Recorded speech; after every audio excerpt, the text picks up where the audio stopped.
adobong sitaw na sinahugan ng dilis. Yan.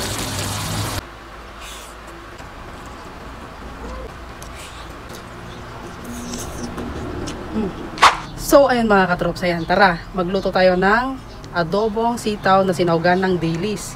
Let's go! Tamika. Ayan. Ayan. So, ngayon naman mga katrops, magigisa na tayo ng bawang at sibuyas. Sabayin na natin.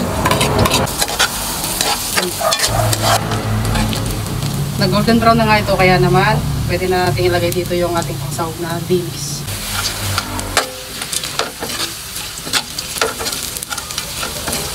Ngayon naman mga katrops, pwede na natin ilagay yung sitaw. Isayin lang natin ito ng konti bago tayo maglagay ng pampalasa.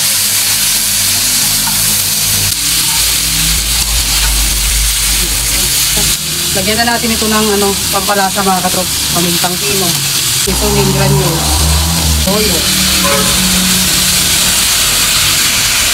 itong oyster sauce. Sarap kasi ang adobong sitaw pagka nilagyan ng oyster sauce. Tapos, syempre, mekos.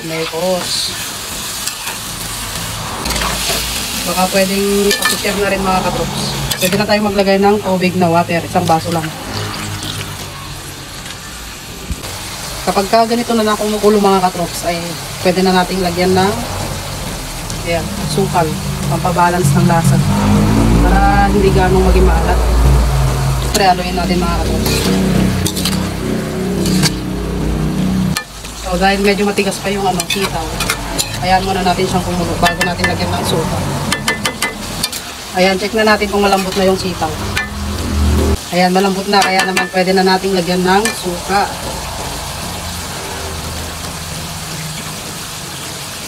Pagkalagay kung anong suka, hindi ko agad hinahalo para hindi umasim yung apoy ng adobo. Ayan, hayaan lang natin niyang kumulo para maluto yung suka. Ayan, mukhang luto na to ah. Yan. Sarap neto sa kaning bahaw. Yan ang mga katrops. Luto na itong ating adobong sitaw na sinahugan ng dilis. Yan o.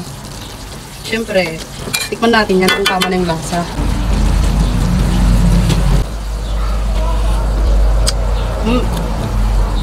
Quality. So, ayun mga katrops, ayan, tara. Tikman na natin itong ating nilutong adobong sitaw na nilagyan ng dilis. Tapos meron rin pala ako ditong pinritong okra. Ayan o. May ganyan mga katrops mga. Ayan o. First bite.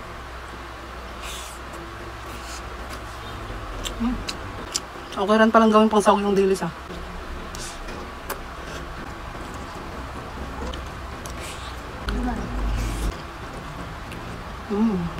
Sarap ng okra.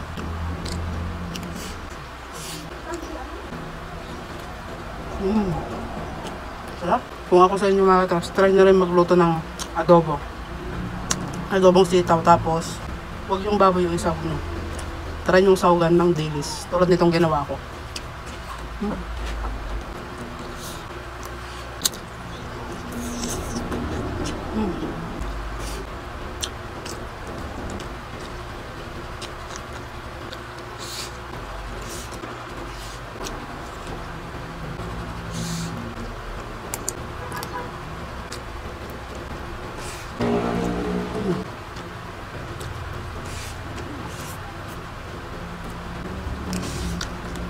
Ayan o, last bite mga katrops.